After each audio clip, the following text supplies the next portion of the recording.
میں نے کہا آپ کے دل جو ہے اتنے سخت ہیں. ایک بیٹی جو ہے جس کے لیے باپ بادشاہ ہے, شہزادہ ہے, آپ چند قرضے کی خاطر اس بیٹی کے سامنے اس کے باپ کو ذلیل و رسوا کر رہے ہیں. اللہ کی غیرت کو یہ چیزیں دوبارہ نہیں. باپ بوڑھا ہو جاتا ہے, ہم اس کو کباڑ کی طرح سائڈ پہ لگا دیتے. ارے باپ کی دعاؤں سے ہی تو گھر چلتا ہے. کسی شاعر نے کیا خوب کہا تھا, میرے گھر کی میں جو رونقیں ہیں, میرے گھر میں جو رونقیں ہیں وہ میری کمائی سے نہیں, اس میں میرے ماں باپ کی دعائیں بھی شامل ہیں. ماں باپ کی دعاؤں کو بغیر کچھ نہیں ہو سکتا تھا. اگر آپ نے عزت, احترام, چاہت دیکھنی ہے نا, تو آپ کو اپنے والدین کی بیعت کرنی ہے. آپ یہ دیکھنا ہے نا کہ آپ جن پیر فقیر جو ہے ان کے فالوور ہیں, تو سب سے پہلے ایک چیز ضرور دیکھیے گا, کیا وہ لوگ آپ کو والدین کے احترام پر اکساتے ہیں؟ کیا وہ لوگ یہ کہتے ہیں کہ سب سے پہلے آپ کے والدین پھر بعد میں ہم؟ یہ ہے کسی پیر فقیر کے پیمانے کو جج کرنے کا طریقہ. اگر وہ کہتے ہیں قرض لے کر ہمارے آستانوں پہ آئیں, اگر وہ کہتے ہیں دنیا کو ٹھکرا کر ہمارے آستانوں پہ آئیں, والدین کی نافرمانی کر کر ہمارے آستانوں پہ آئیں, تو پھر یاد رکھیے گا کہ وہ پیر فقیر جو ہے وہ عزت اور احترام کے قابل نہیں ہے. اور پھر اگلی بات, بیعت کا لفظ سمجھ لیجیے گا, جو آپ کی بیعت, جس کی آپ بیعت کرتے ہیں, اس کو آپ کے حال اور احوال سے خبر ہونی چاہیے.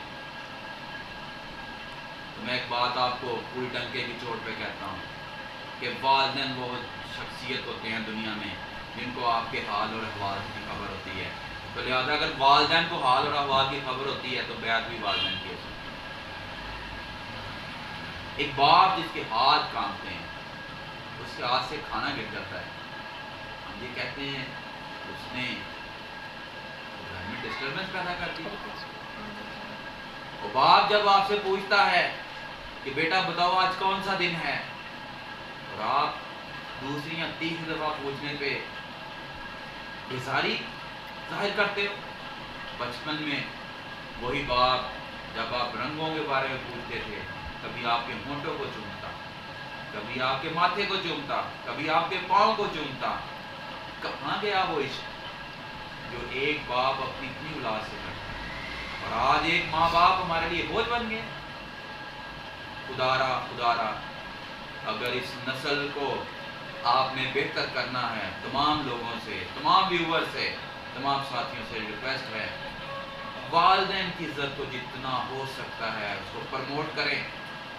بچوں کے دلوں کے اندر اللہ رسول کے بعد سب سے زیادہ والدین کی محبت کو اجاگر کریں. یہ نظام خود بخود بہتر ہو جائے گا. میں نے دیکھا ہے اپنی آنکھوں سے کئی آستانوں کے اوپر والدین کے نافرمان, والدین کو اچھا لباس نہیں پہناتے, والدین کو اچھی سہولتیں نہیں دیتے, لیکن آستانوں پہ جا کر جو ہے وہ یہ ہماری طرف سے رکھ لیجیے, ہماری طرف سے لنگر میں حصہ ڈال لیجیے. ماں باپ گھر میں بھوکے ہیں, آپ ادھر لنگر میں حصہ ڈالتے ہیں.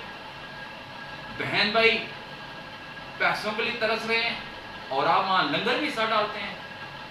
تو اب میں بس اس سوچ پر اور کیا کہہ سکتا ہوں ان آستانے والوں کو جنہوں نے یہ بھی نہ پوچھا کہ یہ قرض تو نہیں لے کر آیا, کہیں ماں باپ کی نافرمانی کر کے تو نہیں آیا, کہیں تیرا بہن بھائی بھوکا تو نہیں ہے. کتنے بزرگ ہیں جن کے آستانوں پہ آپ جاتے ہیں وہ آپ کو جیب سے پیسے دیتے ہیں؟ مجھے بتائیں کتنے لوگ ہیں؟ آپ کو گنتی کے بھی چند لوگ نہیں ملیں گے. اور اگر انہوں نے آپ کی بیعت کر ہی لی ہے تو میرا بزرگوں کو یہ پیغام ہے, اگر کسی نے آپ کی بیعت کر لی ہے تو بیعت سے مراد ہے اس کے حال و احوال کی خبر رکھنا. اگر حال و احوال کی خبر نہیں رکھ سکتے تو مرید ہی اتنے کرے جتنی خبر آپ رکھ سکتے ہیں. قرآن پاک میں جگہ جگہ پہ, سورہ توبہ میں ہے, سورہ نساء میں ہے, سورہ انعام میں ہے, سورہ یوسف میں ہے, سورہ ابراہیم میں ہے, سورہ اسرائیل میں ہے، بنی اسرائیل میں ہے، سورہ کہف میں ہے، سورہ مریم میں ہے، سورہ نمل میں ہے، اور سورہ عنکبوت میں ہے، سورہ لقمان میں ہے، سورہ الاحقاف میں ہے، سورہ نوح میں ہے، سورہ البلد میں ہے۔ کہیں پہ اللہ کہتا ہے احسان کرو، کہیں پہ اللہ کہتا ہے اونچی آواز میں بات نہ کرو، کہیں پہ اللہ کہتا ہے والدین کے سامنے نظریں جھکا کے کھڑے ہو، کہیں پہ اللہ تعالیٰ کہتا ہے ان کی اطاعت کرو، کہیں پہ اللہ تعالیٰ کہتا ہے کہ ان کے ساتھ حسن سلوک کرو۔ یہ ساری باتیں والدین کے احترام کے لیے ہیں۔ کسی شاعر نے کیا خوب غزل لکھی ہے، وہ غزل سنانا چاہوں گا۔ شاعر کہتا ہے کہ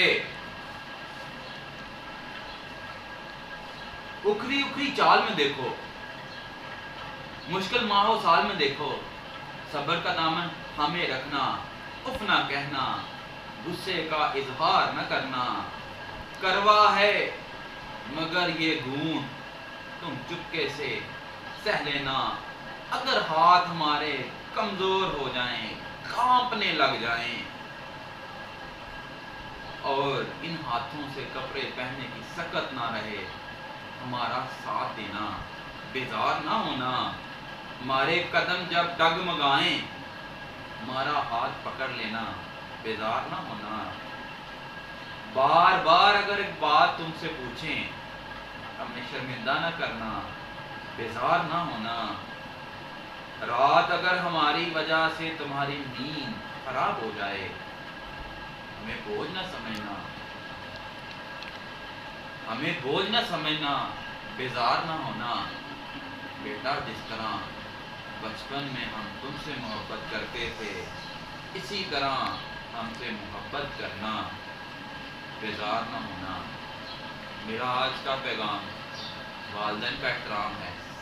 مزید وضاحت کے لیے اگر کوئی اسکول، کوئی کالج، کوئی یونیورسٹی یہ لیکچر لینا چاہیں تو انشاءاللہ ہم فری آف کاسٹ جو ہے پیرنٹ سیمینار کرنے کو تیار ہیں۔ یہی فکر انسانیت کا پیغام ہے۔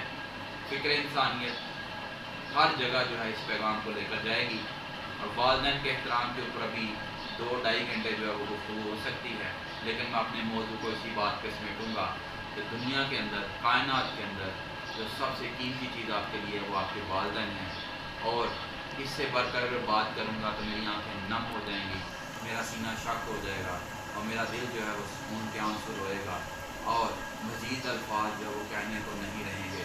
تو بس میں اتنا سا کہہ دوں، اتنی بات پہ ختم کرتا ہوں کہ ماں باپ جو ہیں وہ سب سے قیمتی تحفہ ہیں۔ اللہ تعالیٰ سب کے ماں باپ کو ان کے سروں پر سلامت رکھے، آمین ثم آمین۔